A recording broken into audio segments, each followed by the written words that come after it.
Porque hoy en día se nos dice, se nos está enseñando que el libro a los hebreos no es un libro que sea necesario para la iglesia, sino que es un libro dirigido a los hebreos y por lo tanto las cosas allí dichas no tienen validez. Sobre todo algunas cosas que vamos a ver. Vamos a ver esto en detalle hasta donde podemos, en vídeos, claro. Vamos a verlo en detalle y vamos a ver realmente lo que casi nadie sabe. Les aseguro que cuando vean 1, 2 o 3 vídeos de estos, se van a dar cuenta de por qué se cree lo que se cree, de dónde viene esta doctrina que irrespeta las normas y preceptos de Dios, ¿no? Entonces, vamos a hacer eso. Es un libro canónico y es un documento único. Lo hace único el hecho de la narración que se hace sobre la persona del Hijo de Dios, porque las cosas que se dicen de la persona de Jesús, son únicas, no están en ningún otro sitio. Ningún libro de la Biblia, ninguno dice ni ensalza de una manera tan elevada a la persona del Hijo de Dios como lo hace el libro a los Hebreos. Porque el libro a los Hebreos presenta la naturaleza humana y divina de Jesús de una forma clara, lo explica de manera clara, como no lo hace ningún otro libro del Nuevo Testamento. Y además, no solo eso, sino que explica muy bien su función sacerdotal, como no lo hace ningún otro libro. Lo explica.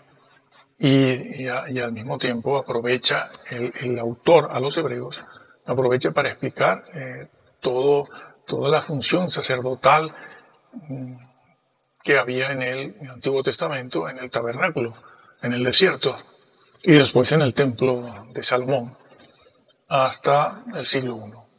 Ningún otro libro en la Biblia explica y afirma, describe la naturaleza del Hijo de Dios y su obra, como lo hace el libro a los Hebreos. No hay ningún otro libro. Incluso llega a diferenciar a la persona del Hijo de Dios de la creación angelical. Lo hace en varios versículos. Y el más conocido de ellos en el capítulo 1, donde el mismo Dios, porque es Dios quien está hablando allí, Dios es el que está hablando en el capítulo 1 de Hebreos, el Padre, y se refiere a su Hijo, se dirige a su Hijo, y dirigiéndose a su Hijo, hace esa exclamación, oh Dios, que está en vocativo. Pero eso era una costumbre en el Antiguo Testamento, en el Nuevo, y nosotros también lo hacemos. El salmista David suele utilizar mucho esa expresión, oh Dios, dirigiéndose a Yahvé.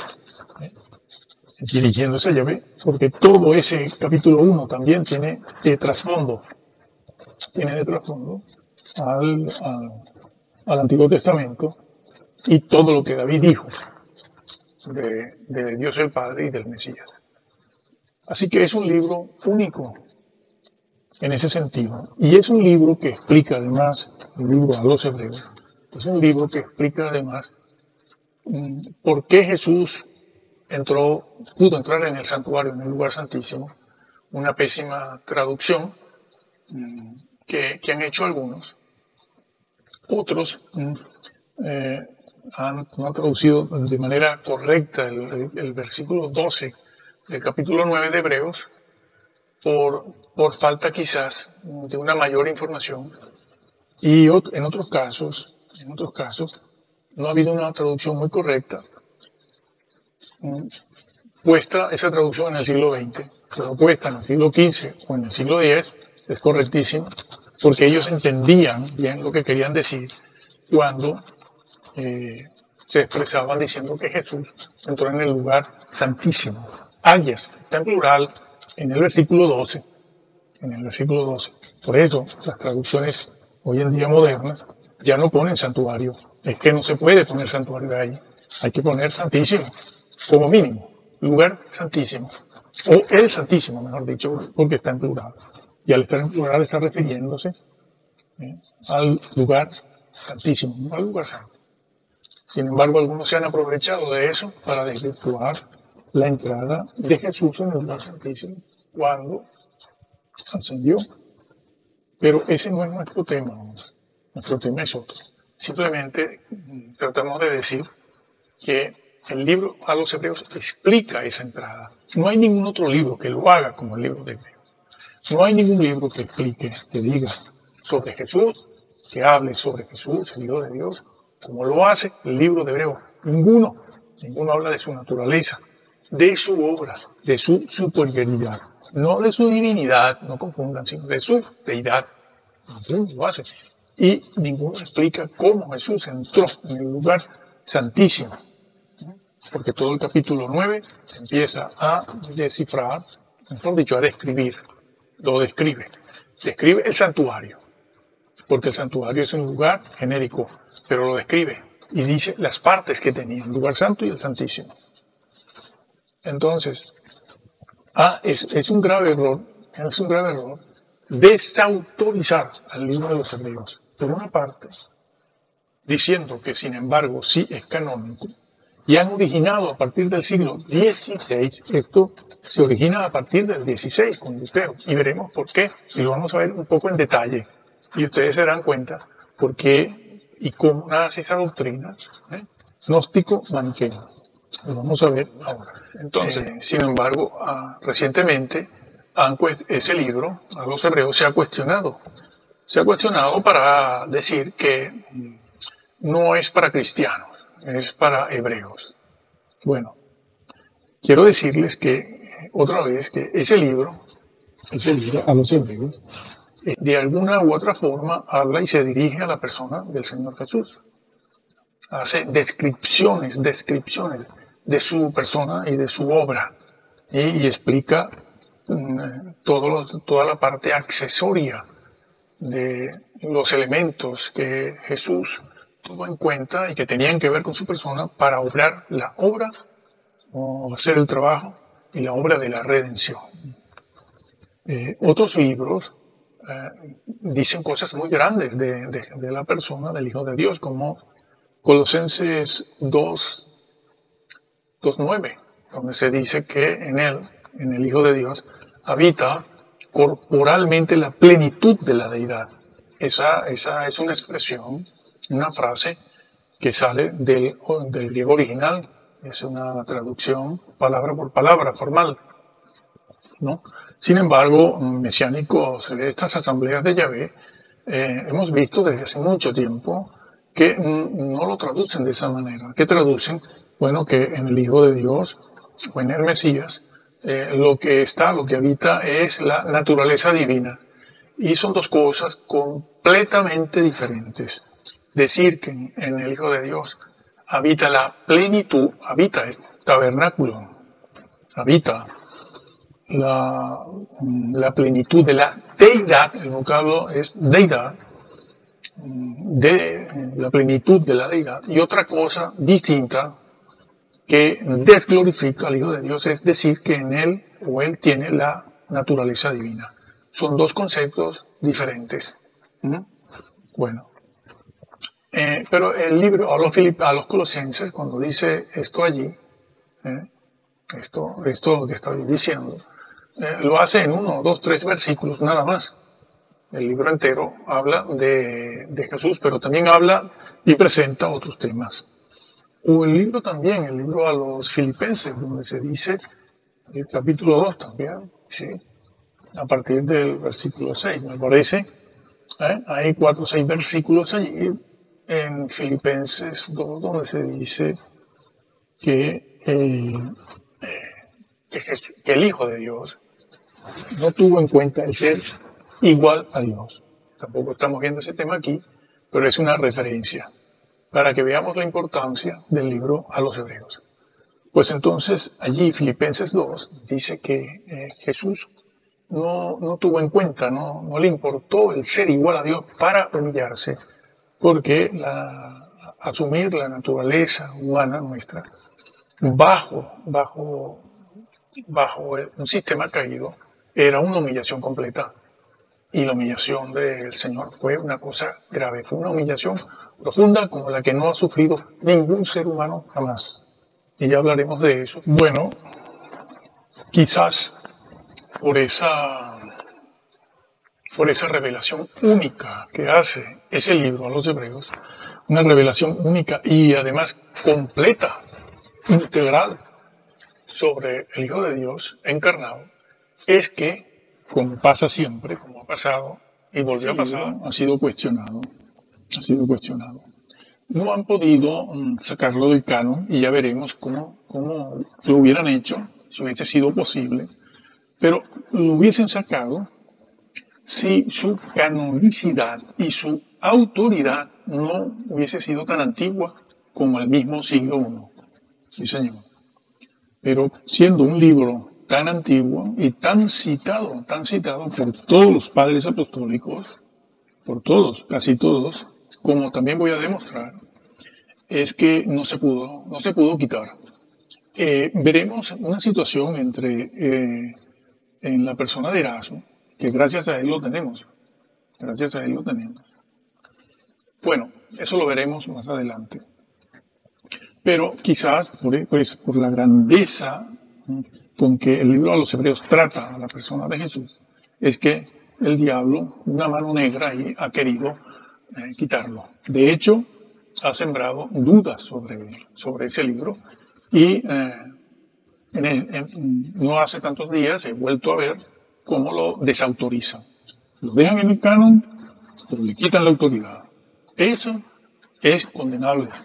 Los que están haciendo eso van a dar buena cuenta de eso, porque además es a partir de ciertos periodos que han hecho una división. Han hecho una división que es la siguiente, que paso a explicar.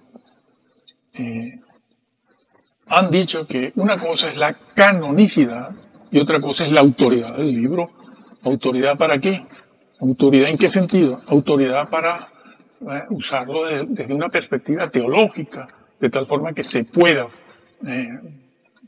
con ese libro de Hebreos y otros, se pueda formar el cuerpo doctrinal, que es el reflejo del Logos, el reflejo doctrinal del Logos, de la mentalidad de Dios que nos dice cómo ser salvos, qué es la salvación y quiénes al final lograrán entrar.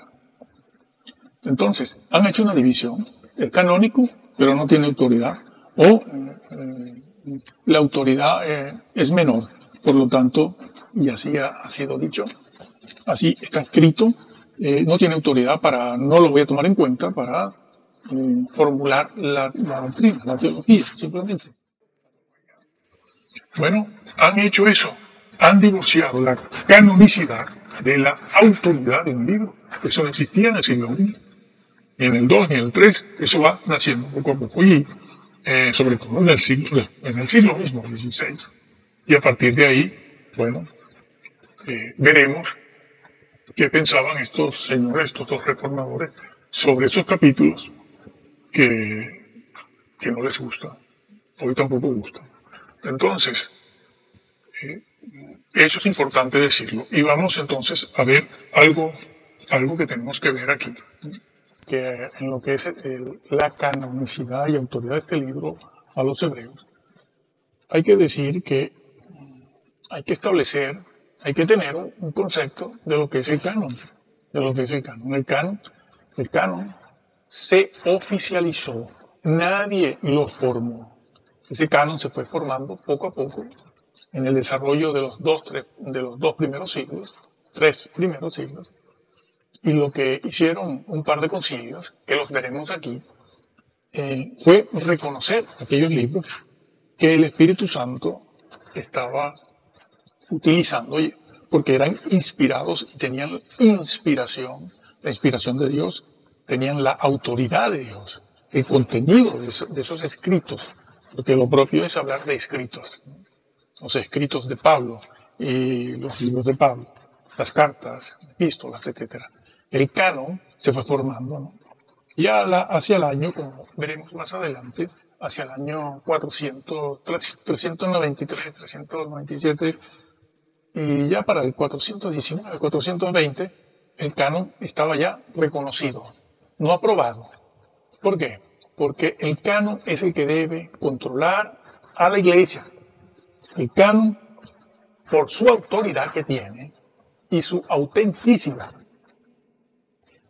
controla a la iglesia de la doctrina, no al revés, que es lo que han hecho. ¿Eh? No, el canon, la iglesia y sus miembros no controlan el canon. La iglesia no puede decir, este libro me gusta y este no. Este libro lo tomo para hacer la teología y el otro no me gusta. ¿Qué fue lo que pasó? Fue lo que pasó, sobre todo a partir del siglo XVI. Este libro no me gusta, lo quito. Lo quito. ¿Por qué? Porque no tiene mi doctrina. No cree como creo yo. Por lo tanto, lo quito. Bueno, veremos cómo fundamentaron eso. Lo vamos a ver. Entonces, Dios es el autor de la revelación. Y esa revelación tiene autoridad. ¿Qué autoridad? La autoridad divina. Autoridad divina. Ninguna iglesia, grupo o denominación debe someter el canon a su propia manera de ver las cosas de Dios. No puede someter el canon a su propia doctrina particular, personal, sino todo lo contrario. La iglesia es la que se somete a la autoridad del canon. ¿Pero qué ha pasado? Han tomado el canon, y como no les ha gustado un libro y otros más aparte de hebreo, entonces dividen, dicen, bueno, será canónico, porque ya desde el siglo I lo tenían en algunas listas que se empiezan a formar ya en el mismo siglo I. Y Marción es uno de los que demuestra que la existencia de esas listas, que no eran completas, pero empiezan a formarse. Y entonces, ¿qué hicieron? ¿Qué hicieron sobre todo a partir del siglo XVI? Bueno, aceptar la canonicidad. ¿Por qué? Porque es un libro muy antiguo. ¿Cómo lo quitamos? Si todo el mundo lo tuvo, todo el mundo lo aprobó, todo el mundo lo leyó, todo el mundo lo citó en el mismísimo, tan solo entre el siglo I y el 190, 200, lo citó todo el mundo. No puedo decir medio mundo, no, todo el mundo lo citó. Unos citaban el capítulo 1, eso se los voy a poner aquí, lo voy a demostrar. Citaron el capítulo 2, el 3, el 4, el 5, todo, lo citaron todo. Entonces, lo que hicieron, repito, retomo la idea, lo que hicieron fue dividir la revelación. ¿Cómo la dividieron? Diciendo que este libro es canónico, pero no tiene autoridad. ¿Eso qué es? Entonces, ¿para qué es canónico? Estaban creando unos deuterocanónicos. Utilizo ese vocablo porque ustedes lo entienden. Saben lo que quiero decir de segunda inspiración, que no existe tal cosa. No existe tal cosa. Para hacer teología, doctrina, no existe tal cosa. Existen los apócrifos, existen los deuterocanónicos, que son como libros históricos o que pueden afirmar o confirmar alguna situación. Pero son deuterocanónicos. Y eso es lo que hicieron ellos. Lo que se hizo a partir del siglo XVI. Desde el punto de vista práctico, eso fue lo que hicieron. Dividir eso. Que es lo que acabo de ver. Bueno, he venido viendo, pero últimamente lo he visto otra vez. ¿No? Que personas preocupadas por su salvación y por vivir una vida santa, les dicen, no te preocupes. Es que el libro, y entonces, claro, la otra persona le dice a este señor, dice, pero es que el libro a los hebreos, aquí dice esto, dice que puedo caer, y si caigo de esta manera, entonces no puedo ser otra vez salvo, y bueno, todo ese mundo. Y entonces le dicen, no, pero si el libro de los hebreos, eso es para hebreos, además, eso no lo puedes tomar en cuenta para la doctrina. ¿Qué? ¿Quién dijo eso? ¿Quién dijo eso? ¿Desde cuándo? ¿Dónde está eso? Bueno, yo se los voy a explicar. claro, no en un solo vídeo, porque no hay tiempo, pero en 2 o 3 ustedes se van a dar cuenta. Y cada quien decide. Yo no estoy aquí para convencer a nadie, eso es verdad. Pero yo te digo lo que hay. Me he pasado 40 años, 42 años en eso. Bueno, entonces, ninguna teología sistemática tampoco, sistemática, es decir, basada en temas o en la ilustración, no exegética.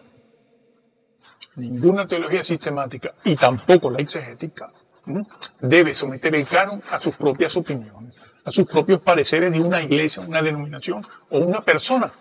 Una persona, porque lo que hizo Lutero y Calvino lo hicieron ellos a título personal y se ha generalizado. Se ha generalizado. No. Nadie puede someter el canon ni su autoridad. No existe tal cosa como canon y autoridad separados. Nadie, repito, puede someter el canon con su autoridad a sus opiniones, a sus pareceres. Y como ya dije en varios vídeos pasados que ustedes han visto, no pueden someter el canon a la psicopatía del amigo de turno, el maestro de turno, el reformador o deformador o revolucionario de turno. ¿Qué es lo que ha pasado? Tiene psicopatías importantes y hay cosas que no puede ver.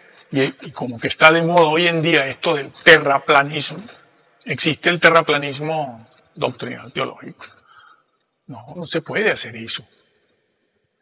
No puede usted someter todo eso, como hicieron estas personas y compañía, a partir del siglo XVI. Los escritos bíblicos no poseen autoridad divina porque están en el canon. El libro de Hebreos no tiene autoridad divina porque está en el canon, sino que está en el canon por su autoridad divina. Es al revés. No me lo cambies. Los concilios no determinan qué libros son los que tienen autoridad.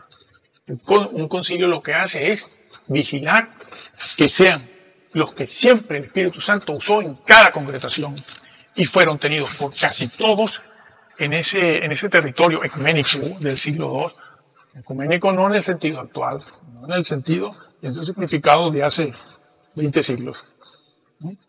Y eso es lo que hace el concilio, ver qué se está usando y todos de acuerdo. De hecho, algunos libros en los siglos IV o V salieron del canon, no porque tuvieran nada malo, sino porque, bueno, no se conocía bien el autor y todo lo demás. Y hubo unanimidad en eso. Entonces, los escritos bíblicos no poseen autoridad porque alguien los pone en el canon. No, es al revés.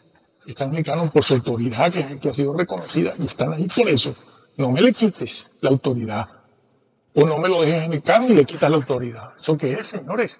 Bueno, eso es lo que hicieron ustedes en el siglo XVI. Está escrito, y lo voy a ir sacando, pero primero tengo que hacer una introducción aquí.